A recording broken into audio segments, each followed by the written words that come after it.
Good morning friends. हम लोग अब CA inter group 2 advanced accounting के पेपर में जो अकाउंटिंग स्टैंडर्ड्स कवर किए हुए हैं उनका रिवीजन करेंगे। टोटल 13 अकाउंटिंग स्टैंडर्ड्स है। इसमें से कुछ स्टैंडर्ड्स काफी एडवांस लेवल के हैं, थोड़े से डिफिकल्ट लग सकते हैं। हम कोशिश करेंगे कि कम से कम समय में पूरे important points of that particular accounting standard should be covered.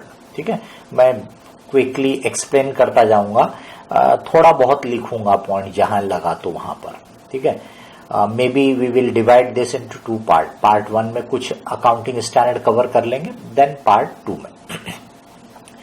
तो सबसे पहले आपके ग्रुप 2 के कोर्स में AS4 है, अकाउंटिंग स्टैंडर्ड 4। AS4 टाइटल है कॉन्टिंजेंसीज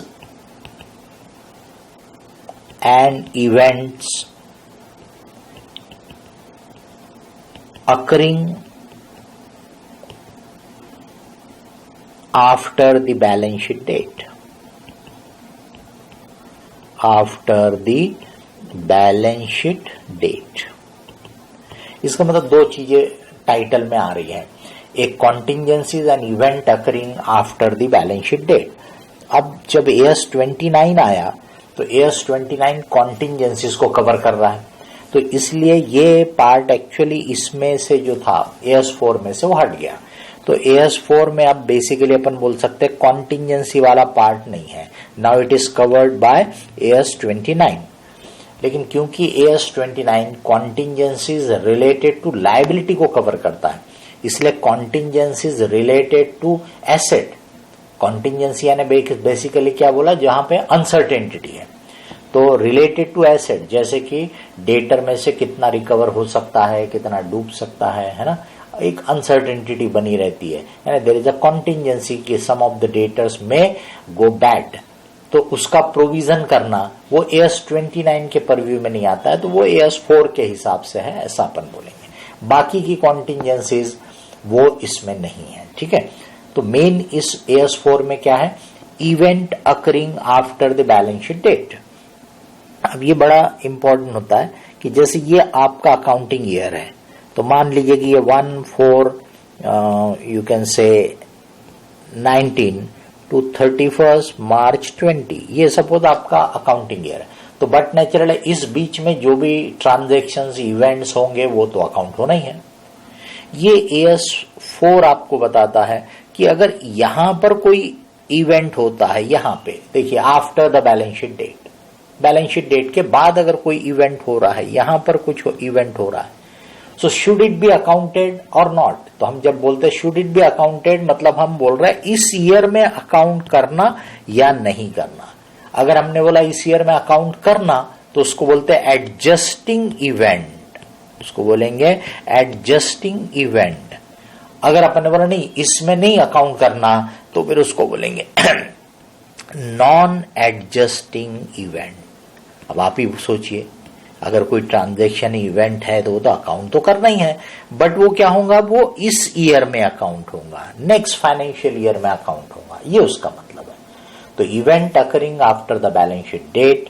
अब सवाल उठता कब तक के इवेंट, ठीक है बैलेंस शीट डेट के बाद, लेकिन कब तक के, तो that is up to the date your accounts are approved, जिसको अपन कॉमन लैंग्वेज में बोलते हैं अकाउंट के फाइनलाइज होने तक की डेट तक। तो ये अप्रूवल की डेट तक, अप्रूवल बाय, जैसे कंपनी है तो बोर्ड ऑफ डायरेक्टर ने आपके अकाउंट्स अप्रूव कर लिए, तो उसके बाद हम उसमें कोई चेंजेस नहीं करते हैं, इसीलिए वो डेट ऑफ अप्रूवल आपकी कट ऑफ डेट हो गई। तो एक समझाने के लिए मान लीजिए कि ये 31 जुलाई को अकाउंट्स अप्रूव हुए, तो event occurring after the balance sheet date का मतलब है इस बीच के जो इवेंट है, यानी ईयर एंड के बाद और अप्रूवल की डेट तक, इस बीच में जो इवेंट हुए उसकी बात AS4 करता है। वो आपको क्राइटेरिया बताता है कि इसको इस ईयर में अकाउंट करना या नेक्स्ट ईयर में अकाउंट करना, बराबर। इस ईयर में अकाउंट करने को बोला तो उसको बोलेंगे एडजस्टिंग इवेंट है, और नहीं बोला मतलब ये नॉन एडजस्टिंग है, नेक्स्ट ईयर में अकाउंट करना, जिस ईयर में हुआ वो इवेंट उस ईयर में अकाउंट करना, ये उसका मतलब होता है। ठीक है, अब सवाल उठता है कि क्या क्राइटेरिया है उसके लिए, event occurring after the balance sheet date के लिए क्या क्राइटेरिया है। तो उसमें एडजस्टिंग इवेंट के लिए मतलब उसको अकाउंट करना इस ईयर, मतलब समझा दिया एडजस्टिंग इवेंट का, उसके लिए 3 क्राइटेरिया देखना है, 3 में से किसी में फिट बैठेगा तो अकाउंट करना है, अगर नहीं तो फिर नॉन एडजस्टिंग इवेंट बन जाएगा वो। तो पहला है कि भी इट कंफर्म्स, वो जो इवेंट है इट कंफर्म्स द कंडीशंस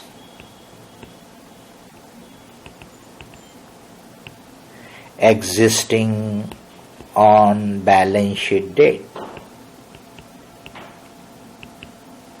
इसका मतलब उसकी कंडीशन जो है वो यहां पर थी, बैलेंस शीट डेट पे उसकी कंडीशन थी, लेकिन बाद के इवेंट ने उसको कंफर्म कर दिया, पक्का कर दिया, तो उसको बोलेंगे एडजस्ट करो, अकाउंट करो, यानी कि 1920 का जो ईयर दिख रहा उसमें ही अकाउंट कर लो।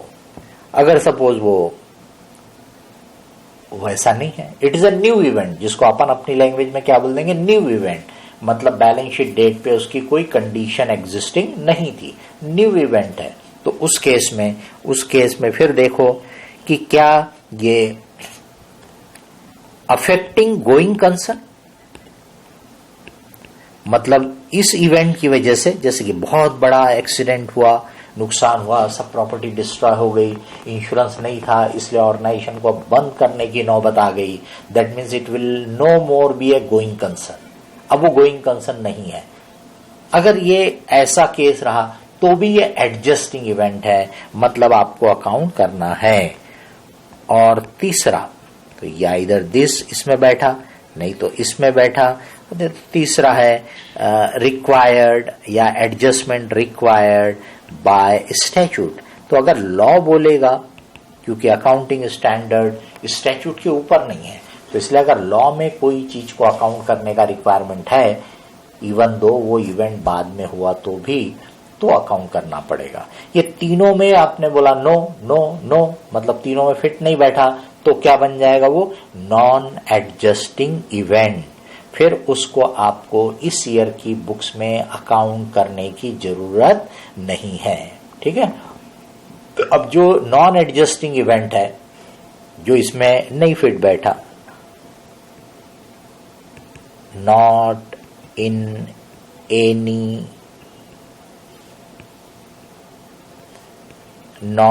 एनी ऑफ द 3, ये 3 में से किसी में भी नहीं फिट बैठा, तो उसको बोलेंगे नॉन एडजस्टिंग इवेंट। और ये नॉन एडजस्टिंग इवेंट का disclose in approving authorities report, disclose in approving यानी बोर्ड ऑफ डायरेक्टर की रिपोर्ट में, अप्रूविंग अथॉरिटी की रिपोर्ट में, इसका मतलब फाइनेंशियल स्टेटमेंट में डिस्क्लोज करने के लिए नहीं बोल रहा। ठीक है, फाइनेंशियल स्टेटमेंट मतलब profit loss, balance sheet, notes to account, ये आपके फाइनेंशियल स्टेटमेंट है, तो उसमें डिस्क्लोज करने के लिए नहीं बोल रहा it should be only in the notes to account में आप उसका डिस्क्लोजर कर दो, सॉरी अप्रूविंग अथॉरिटी की रिपोर्ट में आप उसका डिस्क्लोजर कर दो। और उसके डिस्क्लोजर का अगर यानी जो इफेक्ट है वो फाइनेंशियल इफेक्ट, वो इवैल्यूएशन नहीं हो सकता है तो वैसा मेंशन कर दो। इसका इफेक्ट इवैल्यूएट नहीं हो सकता है, क्वांटिफाई नहीं हो सकता, तो वैसा मेंशन करो, बट मेंशन करो। अब एक पहले के केस में डिविडेंड का चक्कर रहता था, प्रपोज डिविडेंड। उस समय कंपनी लॉ की पोजीशन ये थी कि भी प्रपोज डिविडेंड, अब डायरेक्टर जो होता है, बोर्ड ऑफ डायरेक्टर, वो यहां पे डिविडेंड प्रपोज करते हैं। वो रहता किस ईयर का, इस ईयर का, पर प्रपोज बाद में होता है, अकाउंट जब फाइनल होने लगते हैं तब। और अप्रूव कब होता है, इधर जाके एजीएम में, एनुअल जनरल मीटिंग में अप्रूव होते हैं। इसका मतलब अप्रूवल तक वो डिविडेंड फाइनल नहीं रहता था, बट लॉ का रिक्वायरमेंट था कि it should be provided in this year because it is for this year, तो आप इसको प्रोवाइड कर लो, प्रोविजन कर लो। तो वही रिक्वायरमेंट AS4 में भी था, लेकिन फिर AS4 को अभी मॉडिफाई कर दिया गया है। तो अब जो पोजीशन है कि भी प्रपोज डिविडेंड अगर रहा, ध्यान दीजिए, प्रपोज डिविडेंड अगर बैलेंस शीट डेट के पहले डिविडेंड डिक्लेयर हो गया था 31 मार्च के पहले, तो फिर वो अकाउंट होगा। लेकिन अगर बैलेंस शीट डेट के बाद वो कंफर्म हुआ, बैलेंस शीट डेट के बाद, पर प्रपोज किया गया बैलेंस शीट डेट के बाद, तो ये propose dividend not to be accounted. Not to be accounted का मतलब पिछले साल में अकाउंट नहीं करना है, only disclosure is required, only disclosure is required in notes to account, only disclosure is required in notes। अब ये देखिए, ये फाइनेंशियल स्टेटमेंट में डिस्क्लोजर की बात कर रहा है, कितना डिविडेंड या तो रेट या उसका क्वांटिफिकेशन अमाउंट जो है वो मेंशन करिए, डिस्क्लोज करिए कि भी इतना इतना डिविडेंड प्रपोज किया हुआ है। ये अनलेस स्टैट्यूट रिक्वायर्स अदरवाइज, तो नॉर्मल कंपनी के केस में जो कंपनी लॉ है वो डिविडेंड प्रपोज वाले को अकाउंट करने के लिए नहीं बोलता है, AS4 भी वैसा नहीं बोलता है। इसलिए अब प्रपोज डिविडेंड को अपन कंपनी फाइनल अकाउंट बनाते समय सिर्फ नोट्स में डिस्क्लोजर कर देंगे, उसका इफेक्ट उस ईयर के फाइनेंशियल ईयर में नहीं लेंगे, यानी जिस ईयर का वो है। दैट इज यहाँ पे जो मैंने एग्जांपल में दिखा रहा हूँ डेट 1920 में डिविडेंड अकाउंट नहीं होगा, वो कब अकाउंट होगा, नेक्स्ट ईयर में, यानी 2021 में। अब जैसे आपको बैंक के फाइनल अकाउंट के समय पढ़ा है कि बैंक का जो स्टैट्यूटरी फॉर्मेट है, जो स्टैट्यूट बैंक को गवर्न करता है, उसके फॉर्मेट में प्रपोज डिविडेंड एप्रोप्रिएशन में दिखाया है। इसलिए हमने बोला था आपको कि इसका मतलब बैंक के केस में प्रपोज डिविडेंड अकाउंट होगा, बट नॉर्मल कंपनी के केस में नहीं अकाउंट करेंगे। तो बस इस AS4 में इतना ही है। अब एक आध एग्जांपल दे देता हूं कि भी जैसे यहां पे आपके जो डेटर्स रहते हैं, अब उनकी फाइनेंशियल पोजीशन गड़बड़ लग रही है, लेकिन अंदाज हम लगा रहे हैं कि कितना डूब सकता है। यहां आकर के वो डेटर जो है इंसॉल्वेंट डिक्लेयर हो गया, तो इसका मतलब बात का ये जो इवेंट है इंसॉल्वेंट डिक्लेयर होने का, इसने कंफर्म कर दिया। कंडीशन तो पहले की थी, उसकी फाइनेंशियल कंडीशन तो डाउन थी, वो तो बैलेंस शीट डेट पे भी कंडीशन डाउन थी, लेकिन बाद के इवेंट ने कंफर्म कर दिया कि भाई ये पैसा डूबेगा, और उसका क्वांटिफिकेशन भी अब ज्यादा आसान हो जाएगा, कितना डूबेगा। तो ऐसे केसेस को एडजस्टिंग इवेंट बोलेंगे, और इसकी अकाउंटिंग यहीं पे यानी इसी फाइनेंशियल ईयर में उसका इफेक्ट देना चाहिए। अब मान लीजिए कि भी यहां पे फैक्ट्री में आग लग गई, बड़ा एक्सीडेंट हो गया, नुकसान हो गया। अब आप ही सोचिए कि क्या ये आग की कंडीशन बैलेंस शीट डेट में थी, ऐसा बोल सकते क्या अपन? The answer is no. तो इसलिए ये नॉन एडजस्टिंग इवेंट हुआ, इसको आपको अकाउंट करने की जरूरत नहीं है, सिर्फ अप्रूविंग अथॉरिटी की रिपोर्ट में डिस्क्लोज कर दो। लेकिन अगर इसकी वजह से गोइंग कंसर्न अफेक्ट हो गया होगा, तो फिर आपको एडजस्टिंग इवेंट ट्रीट करना पड़ेगा इसको, बराबर। This is all about your AS4।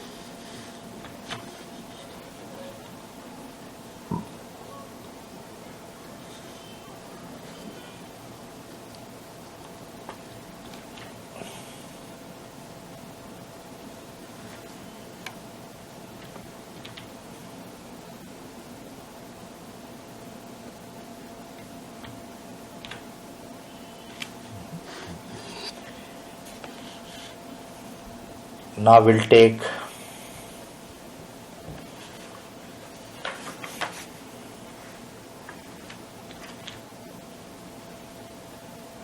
AS5।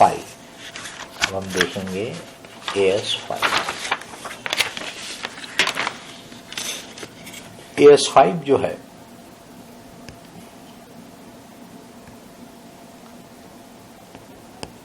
AS5 net profit और लॉस फॉर द पीरियड, ये एक पार्ट हो गया इसके टाइटल में। प्रायर पीरियड आइटम्स,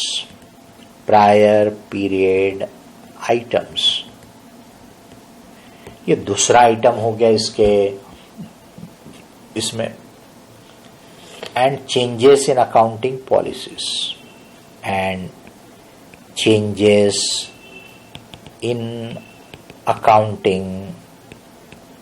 पॉलिसीज, ये इसका टाइटल ही है।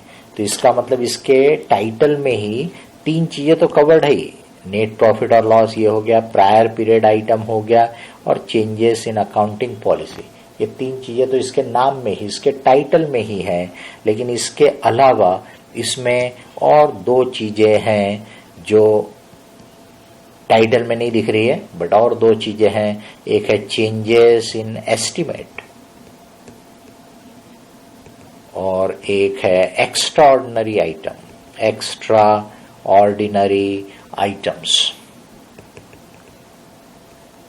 अब एक एक करके अपन बात करेंगे कि भी ये नेट प्रॉफिट और लॉस फॉर द पीरियड, मतलब प्रॉफिट एंड लॉस अकाउंट जो बनाते हो आप, उसमें profit for the year calculate करते समय क्या लेने का, तो उसके लिए बेसिकली नेट प्रॉफिट और लॉस फॉर द पीरियड में ऑर्डिनरी एक्टिविटी से, ऑर्डिनरी एक्टिविटी यानी कि आपके ऑर्गेनाइजेशन की जो मेन रेवेन्यू जनरेटिंग एक्टिविटी है, जो आपका कारोबार है, और जो उसके इंसिडेंटल होते हैं या उसके फर्दरेंस में बढ़ाने में जो इवेंट होते हैं, उनको ऑर्डिनरी एक्टिविटी बोलेंगे।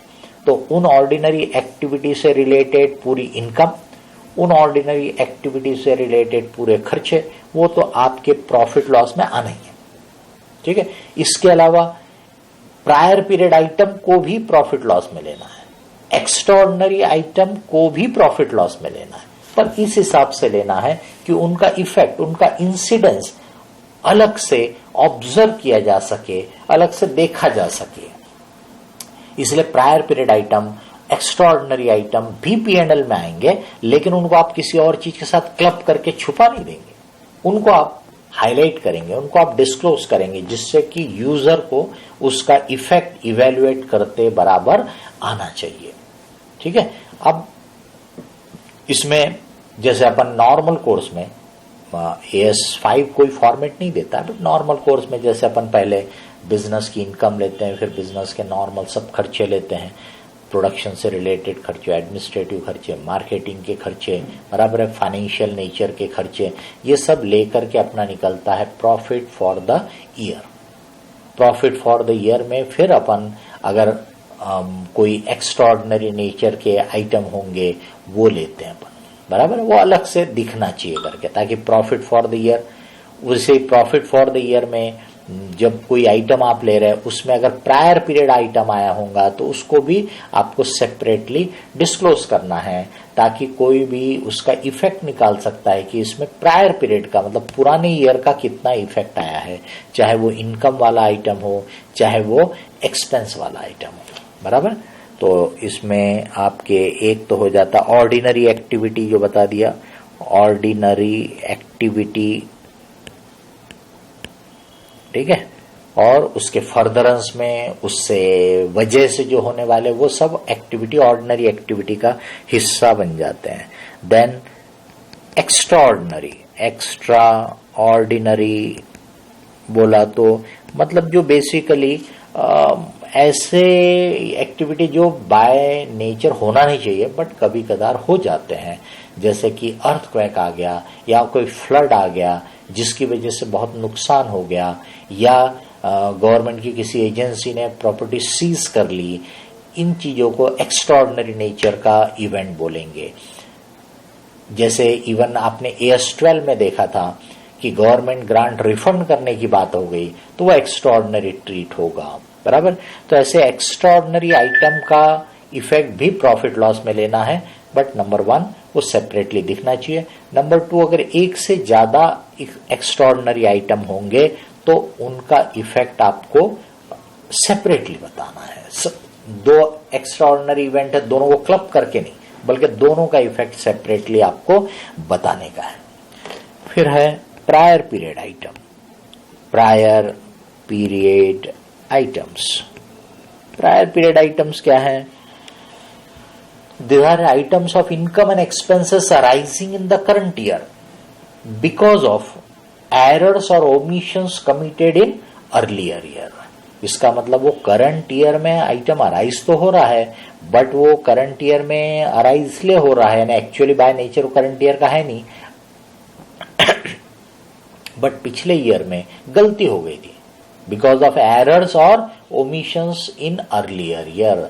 तो पिछले साल का था, छूट गया या गलती हो गई उसके इफेक्ट लेने में, अमाउंट लेने में, उस वजह से वो करंट ईयर में आ रहा है, तो that is called prior period item. मान लो करंट ईयर में कोई टैक्स की डिमांड हुई, गवर्नमेंट ने डिमांड रेस की, गवर्नमेंट का जो भी अथॉरिटी होगा, कोई टैक्स की डिमांड आई करंट ईयर में, लेकिन वो किस ईयर की है? तो 4 साल पुराने ईयर की है, तो उसको प्रायर पीरियड बोलेंगे क्या? द आंसर इज नो, क्योंकि वो डिमांड तो करंट ईयर में आएंगे, वो कोई पुराने समय में हमारे से गलती हो गई, हमारे से छूट गया, ऐसा आइटम तो है नहीं, तो इसलिए उसको प्रायर पीरियड नहीं बोलेंगे। तो प्रायर पीरियड आइटम में आपको ऐसा लगना चाहिए कि अगर नॉर्मल कोर्स में हम ध्यान देते तो ये तो पुराने ईयर में अकाउंट हो जाना चाहिए था, पर क्योंकि वहां हमसे गलती हो गई, वहां ये हमारे से छूट गया, इसलिए ये करंट ईयर में आया हुआ है। फिर इसमें एक और है कि जिसको सिग्निफिकेंट या एक्सेप्शनल आइटम अपन बोल सकते हैं, सिग्निफिकेंट या एक्सेप्शनल नेचर के आइटम।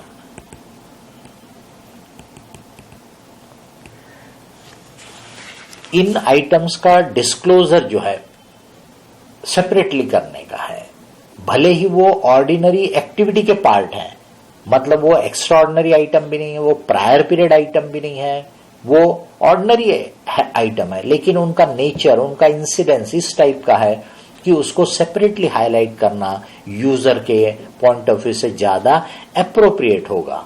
तो हमारा अकाउंटिंग स्टैंडर्ड बोलता है कि disclose separately items of ordinary activities which are of such size, nature और incidence that their disclosure is relevant to explain the performance for the period.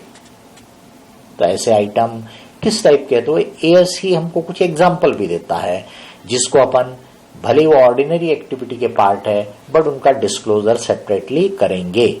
Right down of inventory, cost और NRV whichever is lower लेते हो, तो इसलिए आपने inventory की value को write down किया तो डिस्क्लोज करो। एंड इट्स रिवर्सल, इसका मतलब आगे जाके उसकी नेट रियलाइजेबल वैल्यू बढ़ गई होंगी तो आपको लॉस रिवर्स किया, तो वो भी डिस्क्लोज करना है। रिस्ट्रक्चरिंग होती है ऑर्गेनाइजेशन में, यानी मेजर कुछ चेंजेस करने का ऑर्गेनाइजेशन के ऑपरेशनल या एडमिनिस्ट्रेटिव स्ट्रक्चर में। डिस्पोजल ऑफ फिक्स एसेट या लॉन्ग टर्म इन्वेस्टमेंट, इनमें प्रॉफिट हुआ, लॉस हुआ, ये भी सेपरेटली डिस्क्लोज करना। रिट्रोस्पेक्टिव लेजिस्लेटिव चेंजेस, लॉ में कोई पुरानी डेट से चेंज हो गया और इसलिए उसका इफेक्ट हम पे आया, तो उसको भी सेपरेटली डिस्क्लोज करना है। उसको प्रायर पीरियड नहीं बोलेंगे क्योंकि वो अराइज ही करंट ईयर में हुआ, वो कोई हमारे से पुराने पीरियड में गलती नहीं हुई थी। सिमिलरली लिटिगेशन सेटलमेंट, कोई डिस्प्यूट था उसका सेटलमेंट हुआ तो वो भी डिस्क्लोज करना है सेपरेटली। कोई प्रोविजन आपने क्रिएट किया था और उसका रिवर्सल हुआ तो वो भी आपको सेपरेटली डिस्क्लोज करना है। मटेरियलिटी हर जगह हम ध्यान रखते हैं, तो कोई चिल्लर आइटम होगा, इनसिग्निफिकेंट होगा तो फिर जरूरत नहीं है, बट अदरवाइज इनको सेपरेटली डिस्क्लोज करने की जरूरत है, एक्सेप्शनल आइटम को भी। अब चेंजेस इन अकाउंटिंग पॉलिसी, अपन ने AS1 में देखा था, ग्रुप 1 में, कि अकाउंटिंग पॉलिसी क्या है। तो भाई अकाउंटिंग के प्रिंसिपल्स या सिद्धांत कि जैसे inventory should be valued and accounted at the end of every year, fix asset should be depreciated over it's useful life, ये प्रिंसिपल हो गए। एंड इसको अप्लाई करने की मेथोडोलॉजी, जैसे कि inventory should be valued bye FIFO formula और weighted average formula. Depreciation के लिए आप स्ट्रेट लाइन मेथड से डेप्रिसिएशन चार्ज करेंगे कि WDV मेथड से, ऐसी इसकी मेथडोलॉजी। तो अकाउंटिंग पॉलिसी किसको बोलते हैं? अकाउंटिंग पॉलिसी बोलते हैं अकाउंटिंग का प्रिंसिपल और उसकी मेथड, इस पूरे को मिला के अपन बोलते हैं अकाउंटिंग पॉलिसी। तो if there is a change in accounting policy, accounting policy में चेंज हुआ तो डिस्क्लोजर करो, ये तो AS1 भी बोलता है। बट चेंज कब कर सकते हैं हम? तो वो हमारा AS5 हमको बताता है 3 कंडीशन में, to comply with statute, to comply with statute, to comply with AS, और तीसरा है टू गिव बेटर इंफॉर्मेशन, ज्यादा ट्रू एंड फेयर पिक्चर बताने में मदद करे, बेटर इंफॉर्मेशन डिस्क्लोज करे, जिससे कि जो यूजर है उनको आपके परफॉर्मेंस, आपकी फाइनेंशियल पोजीशन, आपके कैश फ्लो का इवैल्यूएशन ज्यादा एप्रोप्रिएट तरीके से हो सके। ऐसा अगर लगता होगा तो पॉलिसी बदलेंगे, नहीं तो पॉलिसी नहीं बदलना चाहिए। कंसिस्टेंसी हमारा फंडामेंटल अकाउंटिंग अजम्पशन है, तो पुरानी पॉलिसी को एज इट इज कंटिन्यू करना चाहिए। लेकिन अगर ऐसा कुछ कारण रहा तो अकाउंटिंग पॉलिसी बदली जा सकती है। इसके बाद चेंजेस इन अकाउंटिंग एस्टिमेट। अब चेंजेस इन एस्टिमेट जो है, अकाउंट में बहुत सारी जो चीजें होती है उसका एस्टिमेट करना जरूरत होती है, क्योंकि कई ट्रांजैक्शन का जो इम्पैक्ट है वो मोर देन 1 ईयर में स्प्रेड होगा। जैसे फिक्स एसेट है, वो 5 साल 10 साल तक चलने वाले होंगे, तो मेरे को तो उनको हर साल के प्रॉफिट लॉस में उसका इफेक्ट चार्ज करना है।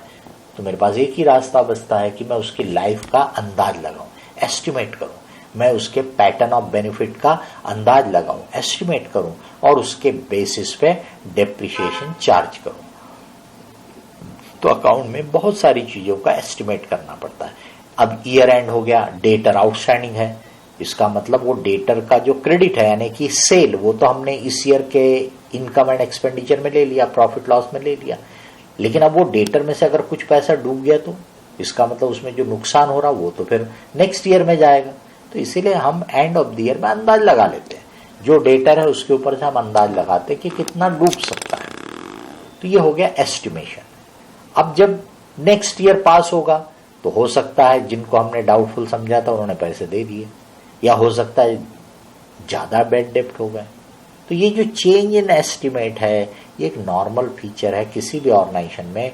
तो ये चेंज इन एस्टिमेट अगर सिग्निफिकेंट हो तो उसका इफेक्ट डिस्क्लोज करना चाहिए, अगर वो सिग्निफिकेंट है तो उसका इफेक्ट डिस्क्लोज करना चाहिए। और अगर उसका क्वांटिफिकेशन पॉसिबल नहीं है, इम्प्रैक्टिकेबल है, तो ऐसा डिस्क्लोजर फिर करो कि भी उसका क्वांटिफिकेशन पॉसिबल नहीं है। बराबर। अब इसमें उन्होंने एक बोला कि भी कब हम इसको चेंज इन पॉलिसी नहीं बोलेंगे, चेंज इन पॉलिसी कब नहीं बोलेंगे। तो अगर कोई न्यू पॉलिसी है, मतलब वो पहले थी ही नहीं, कोई ऐसे ट्रांजैक्शन पहले होते ही नहीं थे, इसलिए उसके ऊपर कोई पॉलिसी थी नहीं, अभी नई पॉलिसी आपने इंट्रोड्यूस की तो उसको चेंज इन पॉलिसी नहीं बोलेंगे। वैसी अगर जो ट्रांजैक्शन एंड इवेंट है जिसके ऊपर वो पॉलिसी एप्लीकेबल है वो सिग्निफिकेंटली डिफर करते हैं, differ in substance and formal,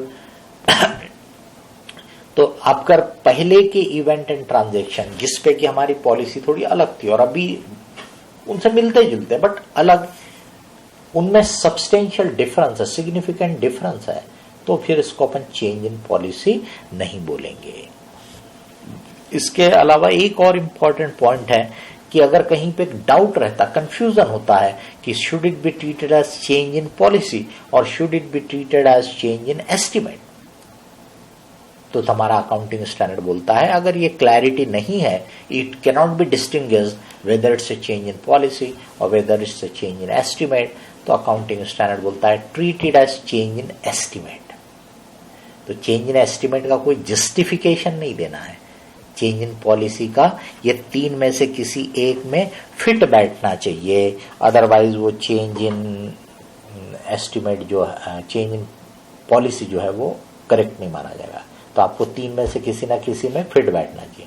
but change in estimate से change in facts, circumstances, facts बदल गए इसलिए एस्टिमेट बदला है, इसलिए उसका कोई जस्टिफिकेशन, उसका कोई रीजन देने की जरूरत नहीं पड़ती है। This is all about we can say your AS5. AS5.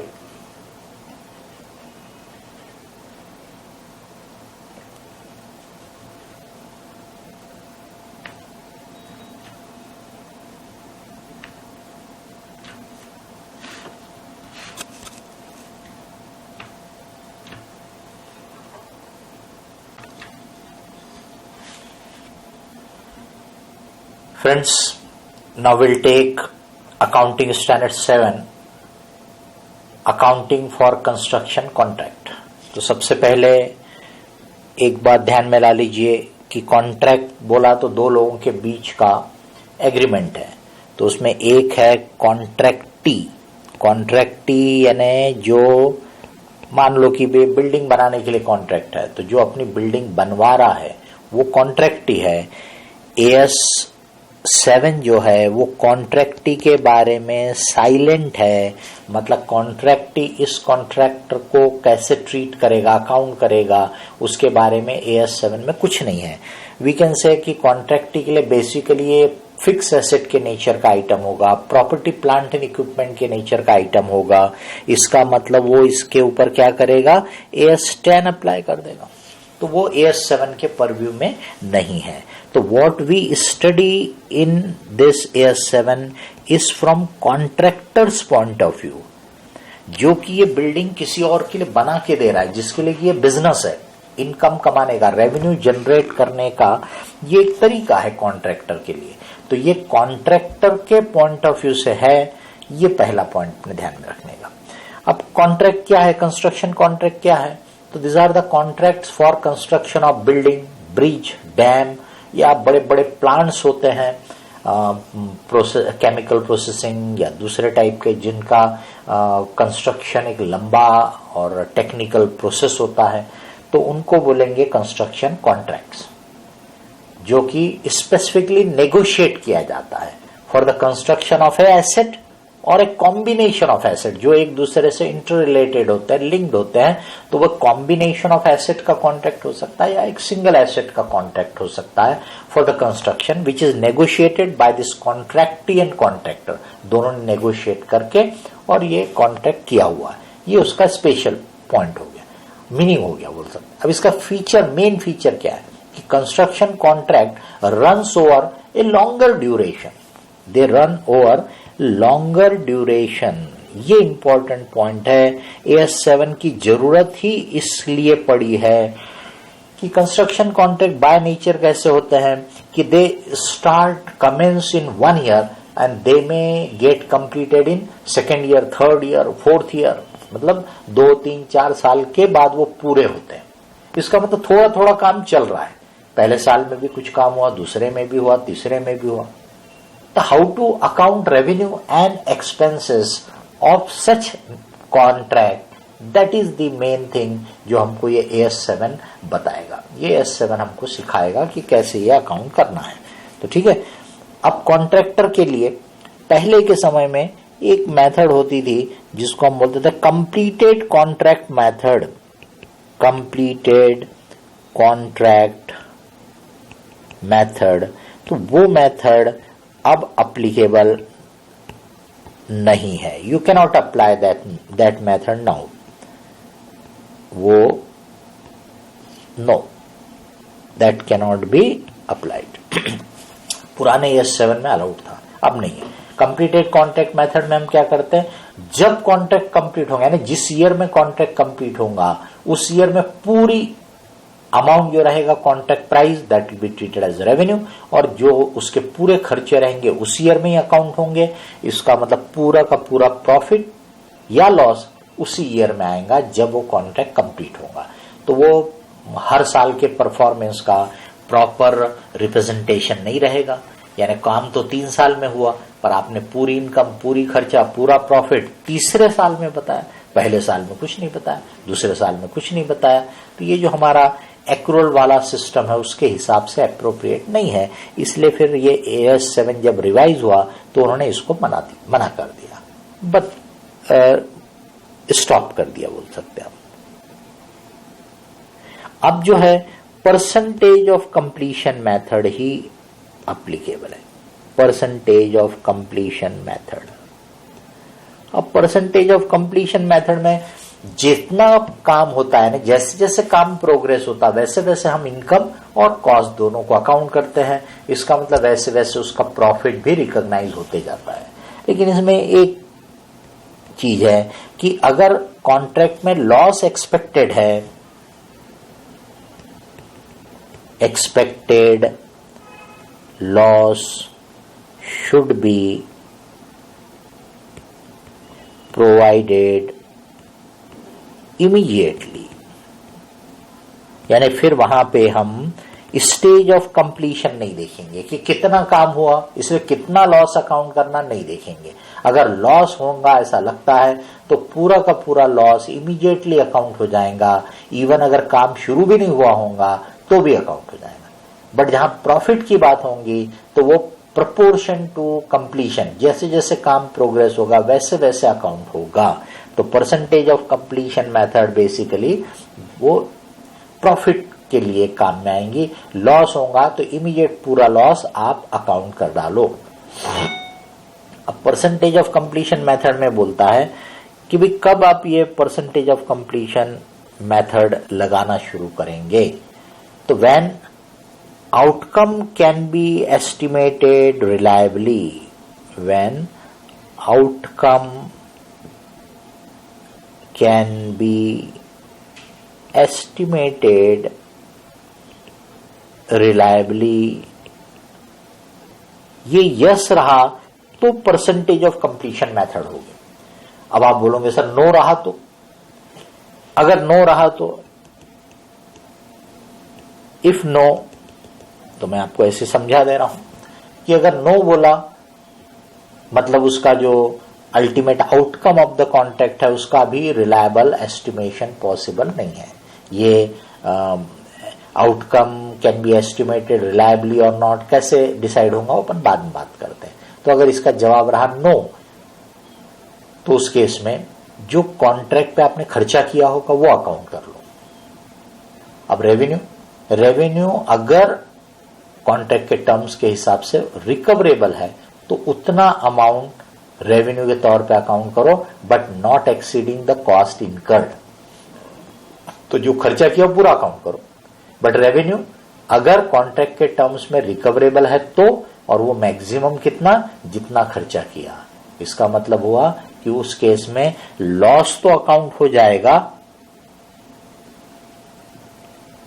But no profit. Loss तो अकाउंट हो जाएगा but no profit will be accounted.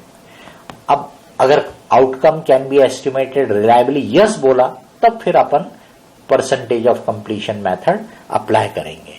तो कैसे पता चलेगा कि outcome of the contract can be estimated reliably और नॉट। तो उसके लिए पहले अपन देखते हैं कि जो टाइप ऑफ कॉन्ट्रैक्ट होते हैं, टाइप ऑफ कॉन्ट्रैक्ट, तो उसमें एक होता है फिक्स प्राइस कॉन्ट्रैक्ट।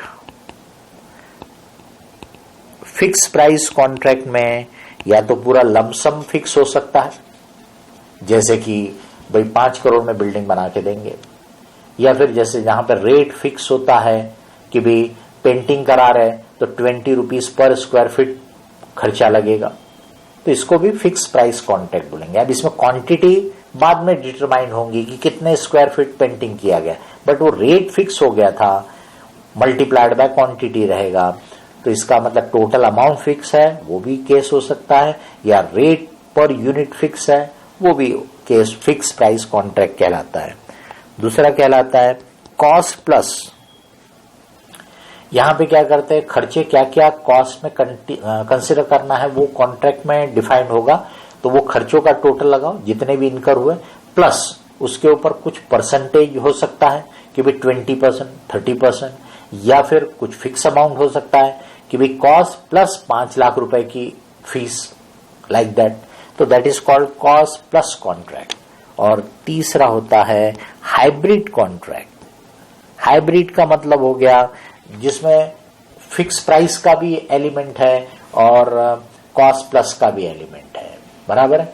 तो कॉस्ट प्लस है कॉन्ट्रैक्ट में कि भी जो भी खर्चे होंगे प्लस इतना percentage, but subject to maximum 75 lakh. इसका मतलब कॉस्ट प्लस का फीचर भी है और मैक्सिमम 75 लाख बोला ने, फिक्स प्राइस का फीचर भी आ गया, तो इसलिए इसको क्या बोलेंगे, हाइब्रिड कॉन्ट्रैक्ट बोलेंगे। अब outcome can be estimated reliably, ऐसा हम कब बोलेंगे, तो अगर आप टोटल, ये जो है outcome can be estimated reliably हम कब बोलेंगे, कि जब आप उसकी टोटल रेवेन्यू क्या है ये एस्टिमेट कर सकते हो, उसमें और क्या खर्चा होगा, अभी कॉस्ट टू बी इनकर्ड, ये आप अंदाज लगा सकते हो कि भी और कितना खर्चा होगा, बराबर। स्टेज ऑफ कंप्लीशन जो है वो आप डिटरमाइन कर सकते हो, स्टेज ऑफ कंप्लीशन आप डिटरमाइन कर सकते हो। देन इकोनॉमिक बेनिफिट आपको मिलेगा, इसकी एक रीजनेबल सर्टेनिटी होना चाहिए कि इकोनॉमिक बेनिफिट उस कॉन्ट्रैक्ट का कॉन्ट्रैक्टर को मिलेगा। और कॉस्ट जो है वो आइडेंटिफाइबल होना चाहिए, मेजरेबल होना चाहिए कि भाई इस कॉन्ट्रैक्ट पे क्या क्या खर्चे हुए, आइडेंटिफाइबल एंड मेजरेबल होना चाहिए। तो इसको बोलेंगे कि भाई ये outcome can be estimated reliably, yes. अगर ये पांचों पॉइंट की टोटल रेवेन्यू का अंदाज आप लगा सकते हो, और कितना खर्चा होगा इसका भी आप अंदाज लगा सकते हो। आपको स्टेज ऑफ कंप्लीशन निकालते आना चाहिए, मतलब पॉसिबल होना चाहिए कि कितना काम हो गया, 10% हुआ कि 15% हुआ कि 25% हुआ।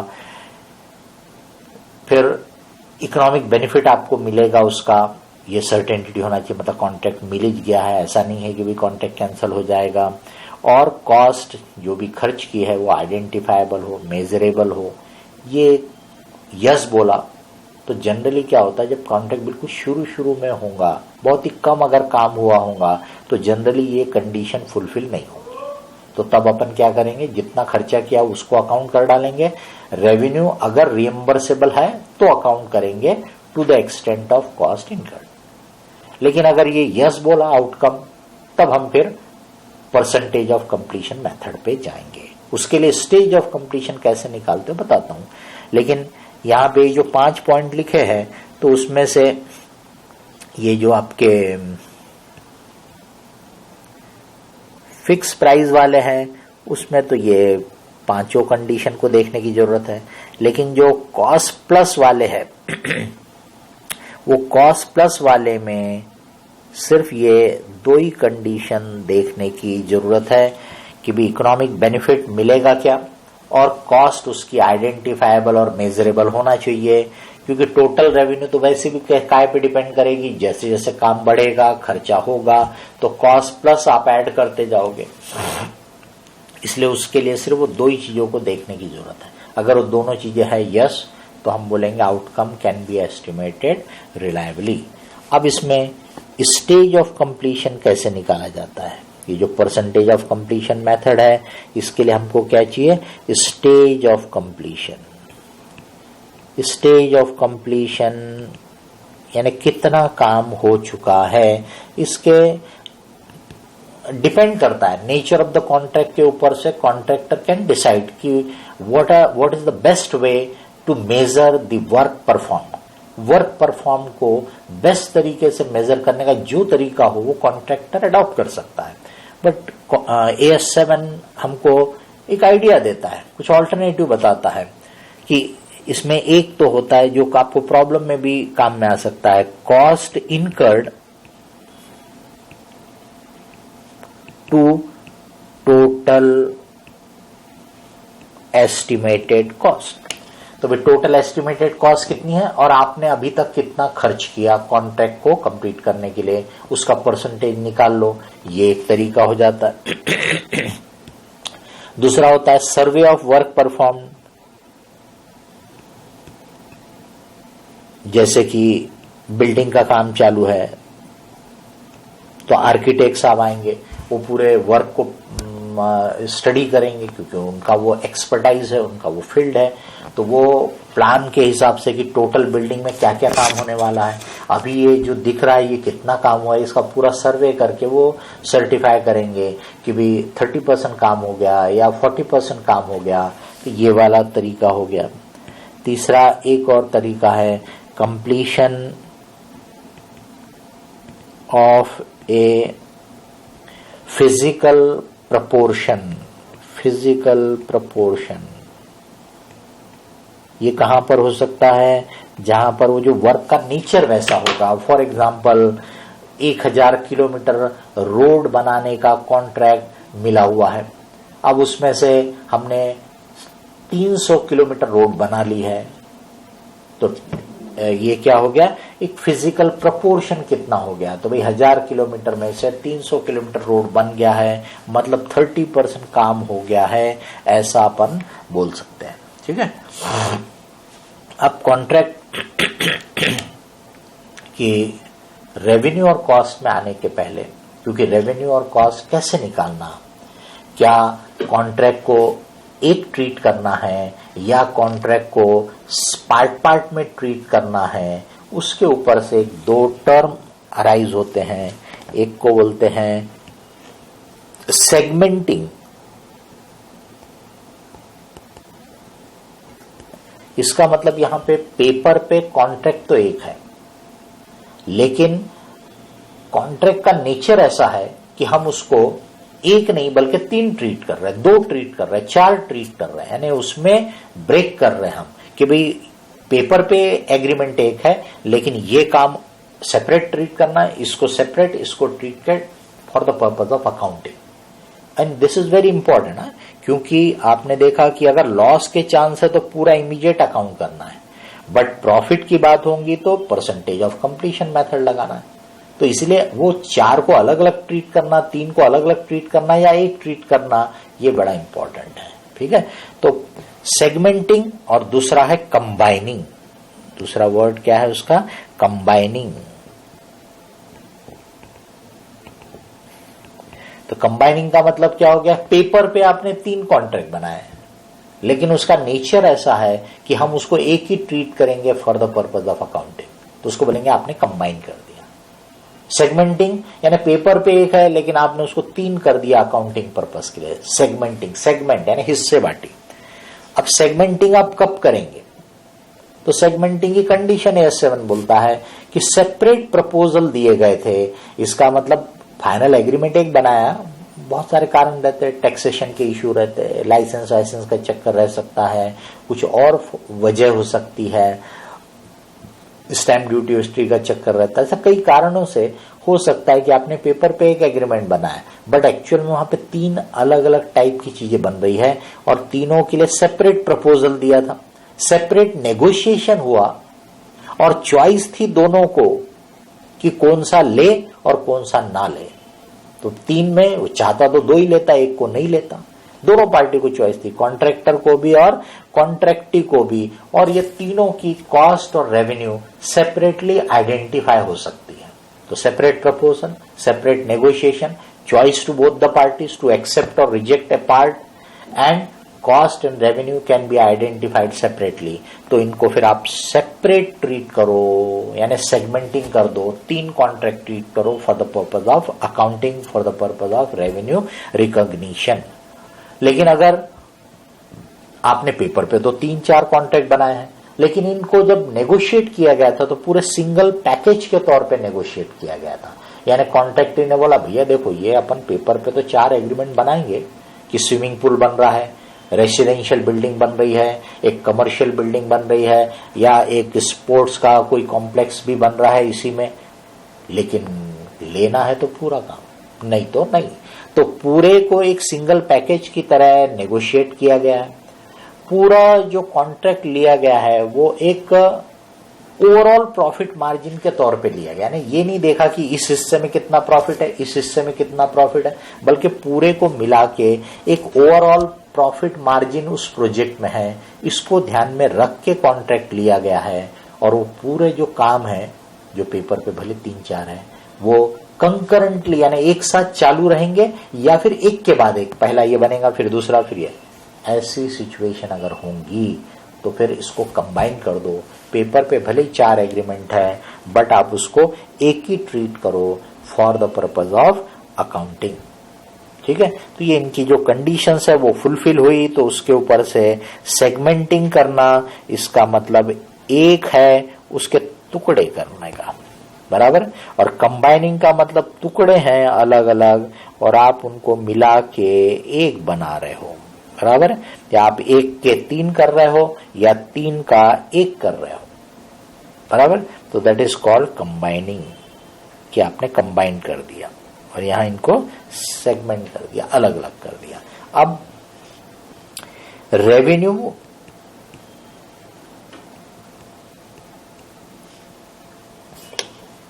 और कॉस्ट दोनों को परसेंटेज ऑफ कंप्लीशन के बेसिस पे अकाउंट करना है।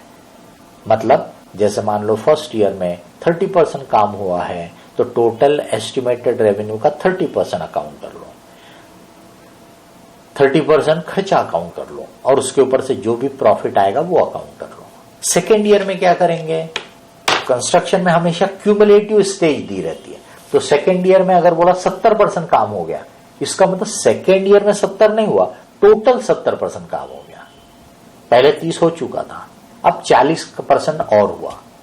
तो आप बोलोगे फिर सेकेंड ईयर में अपन ने जो टोटल रेवेन्यू उसका 40% लेना क्या? द आंसर इज नो, क्योंकि ये जो रेवेन्यू है और ये जो कॉस्ट है इनके एस्टिमेट भी बदलेंगे। फर्स्ट ईयर में कुछ था, सेकेंड ईयर में हो सकता है बदल गया हो, तो आप उसका 40% नहीं निकालेंगे बल्कि आप क्या करेंगे 70% निकालेंगे।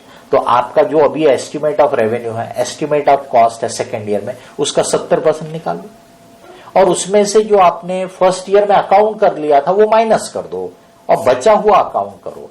ये तरीका फॉलो किया जाता है क्यूमुलेटिव बेसिस पे लेने से लेके, इससे जो चेंज इन एस्टिमेट है वो अपने आप एडजस्ट हो जाता है, उसको अलग से कुछ देखने की जरूरत नहीं पड़ती है।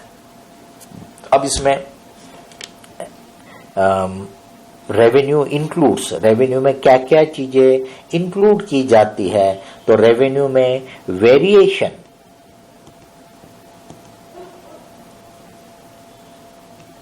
एक एक करके समझाते जाता हूं। वेरिएशन मतलब उसमें जैसे मान लो कि भी ओरिजिनल कॉन्ट्रैक्ट में था कि भी यहाँ पे टाइल्स लगेंगी, लेकिन बाद में कॉन्ट्रैक्टी ने बोला नहीं मार्बल चाहिए, है ना, तो इसको बोलते हैं वेरिएशन। उसके डिजाइन में, उसके मटेरियल में कुछ वेरिएशंस किए गए, कुछ चेंजेस किए गए, तो ये इसकी वजह से रेवेन्यू यानी इनकम बढ़ भी सकती है और घट भी सकती है, और डिपेंड करता है क्या वेरिएशन कराया गया है।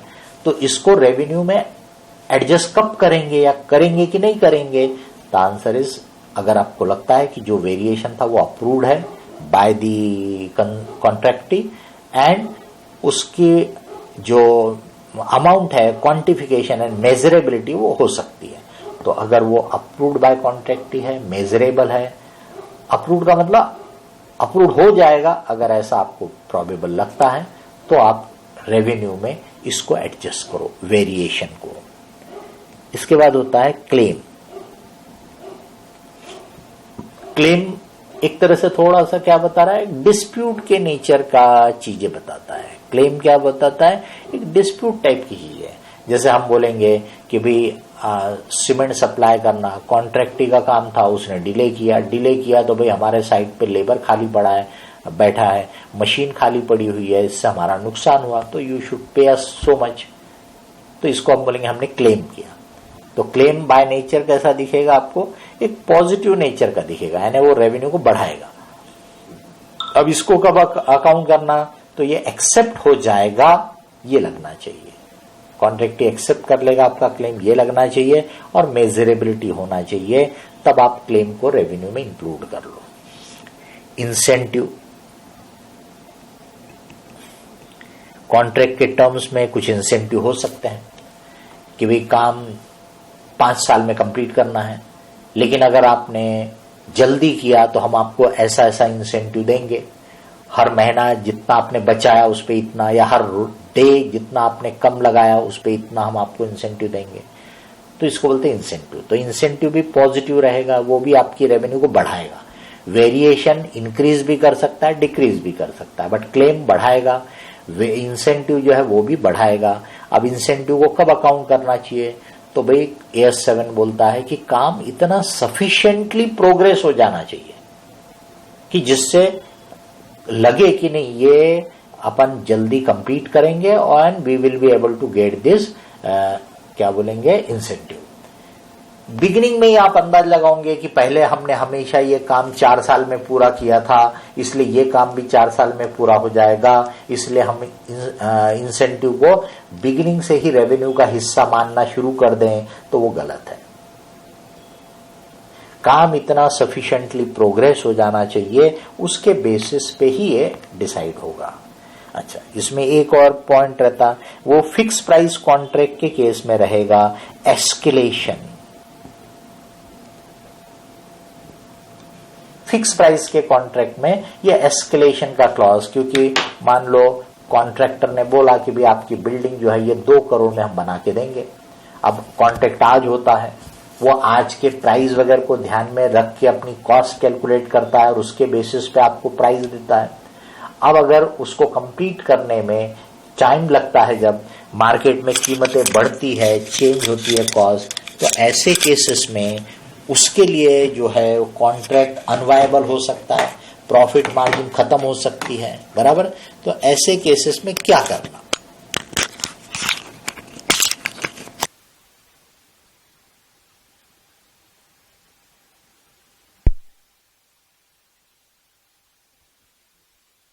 कॉन्टिंजेंसी है, उससे बचने का रास्ता जो है वो है, उससे बचने का रास्ता है एस्केलेशन का क्लॉज।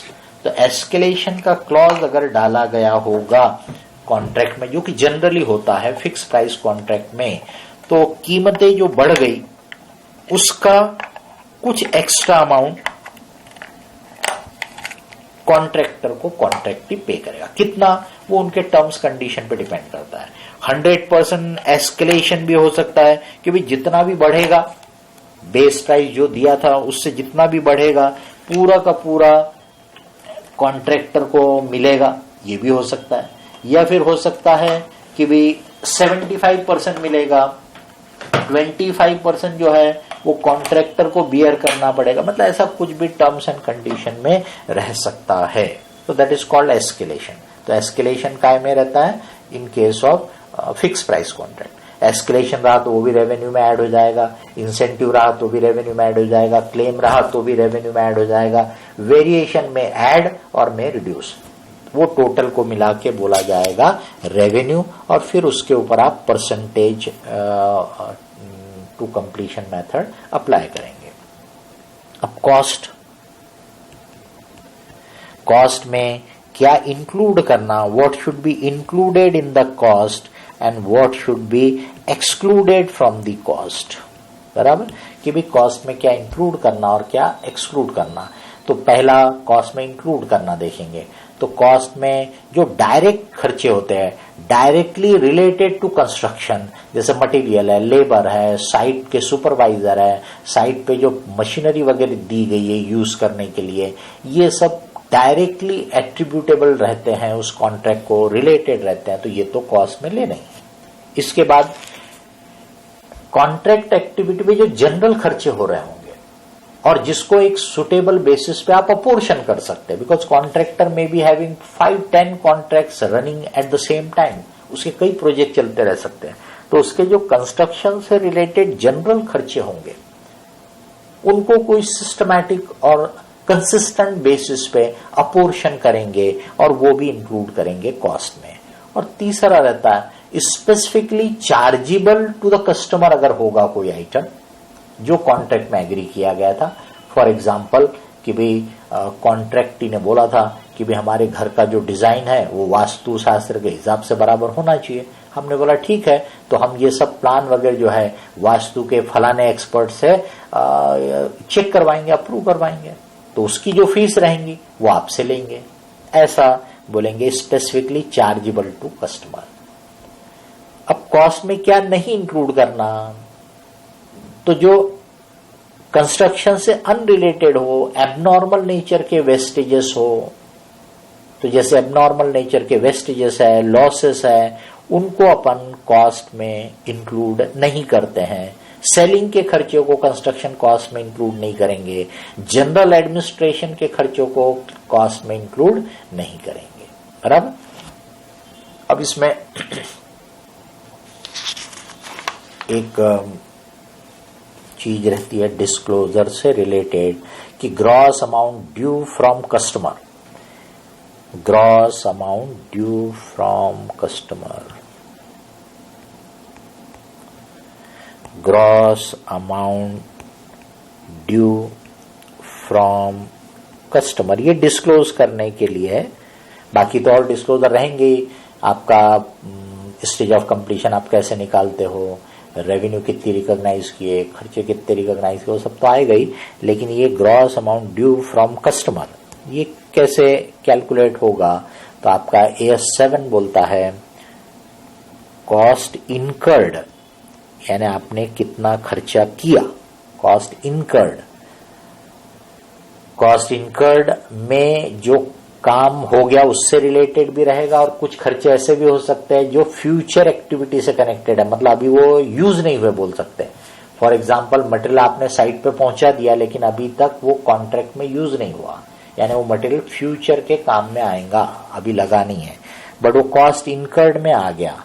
प्लस प्रॉफिट, अगर कॉन्ट्रैक्ट प्रॉफिट में है तो, या माइनस लॉस, तो आइदर प्रॉफिट विल कम और loss will come. Minus progress billing, minus progress billing, जैसे जैसे काम बढ़ता है वैसे वैसे कॉन्ट्रैक्टर बिल बना के देते जाता है, that is called progress billing, क्योंकि वो क्यूमुलेटिव बनता जाता है। तो भाई पहले मान लो कि 20% काम हुआ था तो बिल 20% का बना, उसके बाद मान लो काम 45% हो गया तो 25% का बिल नहीं बनाएगा, पूरे 45% का बिल बनाएगा, और उसमें से जो पुराना पेमेंट वगैरह हो गया होगा वो कम कर देंगे। तो that is called progress billing, यानी लास्ट बिल जो बनेगा वो 100% काम का बनेगा कि भाई हाँ ये पूरा काम हो गया, ये उसका कॉस्ट बिलिंग है करके। अब ये जो कैलकुलेशन आपने निकाला, अगर ये निगेटिव आया, if negative, if it comes to negative, then it is due to customer, यानी हमारे लिए लायबिलिटी बन जाएगा, पेबल बन जाएगा। Otherwise gross amount due from customer हमारे लिए क्या है, एसेट है, डेबिट बैलेंस है। अब इसमें हम इसी को दूसरे एंगल से समझाने के लिए बोलते हैं कि ये जो अमाउंट है ये क्या है, तो जो कॉस्ट ऑफ फ्यूचर एक्टिविटी, मतलब जो खर्चा आपने किया तो है लेकिन अभी तक कॉन्ट्रैक्ट में यूज नहीं हुआ है, वो अभी तक कॉन्ट्रैक्ट में यूज नहीं हुआ है वो अमाउंट, क्योंकि cost incurred and cost recognise इसमें फर्क हो सकता है। ठीक है। फिर अनबिल्ड रेवेन्यू, अनबिल्ड रेवेन्यू आपने रेवेन्यू कितनी रिकॉग्नाइज की, वो स्टेज ऑफ कंप्लीशन पे से आपने रिकॉग्नाइज की, लेकिन बिलिंग कितना किया आपने, तो दोनों में डिफरेंस हो सकता है। तो रेवेन्यू रिकॉग्नाइज आप अपने एएस के हिसाब से करोगे, प्रोग्रेस बिलिंग हो सकता थोड़ा अलग है, तो रेवेन्यू रिकॉग्नाइज में से प्रोग्रेस बिलिंग माइनस करोगे तब पता चलेगा अनबिल्ड रेवेन्यू, या कभी हो सकता ओवर बिल्ड भी हो जाए कि रेवेन्यू रिकॉग्नाइज कम हुई है, बिलिंग ज्यादा हो गया है, तो अनबिल्ड रेवेन्यू है वो प्लस हो रहा है, यहाँ पे ओवर बिल्ड रहेगा तो माइनस हो जाएगा। और वैसी माइनस प्रोविजन फॉर लॉसेस, क्योंकि अगर लॉस वाला केस रहा तो अपन पूरा लॉस इमीडिएटली प्रोवाइड कर लेते, अकाउंट कर लेते, तो जो लॉस का प्रोविजन किया होगा, आगे के पीरियड के लॉस का जो प्रोविजन किया वो माइनस करो। ये 3 आइटम का टोटल भी वही आएगा, gross amount due from customer. अब 1-2 टर्म आपको और बता देता हूं, एक्सप्लेन कर देता हूं। एक है रिटेंशन, जब अपन प्रोग्रेस बिलिंग देंगे कॉन्ट्रैक्टी को कि भी इतना काम हो गया पे करो, तो जनरली वो क्या करता है उसमें से 5%, 10%, रिटेन कर लेता, मतलब रोक देता है और आपको बाकी का 90%, 95% पे कर देता, दैट इज कॉल्ड रिटेंशन। वो रिटेंशन अमाउंट बढ़ता जाएगा जैसे जैसे काम होता जाएगा, तो कब उसको पे करेगा ये डिपेंड करता है आपके कॉन्ट्रैक्ट पे। कंप्लीशन के 6 महीने के बाद पे होगा, 3 महीने के बाद पे होगा, या मान लो एक रेनी सीजन निकलने के बाद पे होगा, ऐसा कुछ ना कुछ आप लोगों के बीच की अंडरस्टैंडिंग रहेगी, तब वो पे होगा रिटेंशन। प्रोग्रेस बिलिंग मतलब ऑलरेडी आपको बता दिया। एडवांस का मतलब होता है कि काम हुआ नहीं है और उसने आपको पैसे दिया आगे के लिए, उसको बोलते हैं एडवांस। जैसे जैसे काम बढ़ते जाता है और वो पेमेंट करता है तो प्रोग्रेस बिलिंग के अगेंस्ट में आपको पेमेंट कर रहा है, ऐसा अपन बोलते हैं। ये आपके AS7 की बात हो गई। AS7 थोड़ा सा लेंदी भी है, आपको हमने जो नोट्स दिए उसमें पूरी अकाउंटिंग भी करके समझाई हुई है।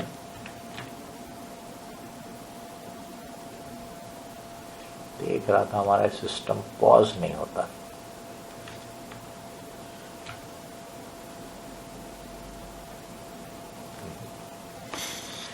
ठीक है, this is the AS7 accounting standard 7।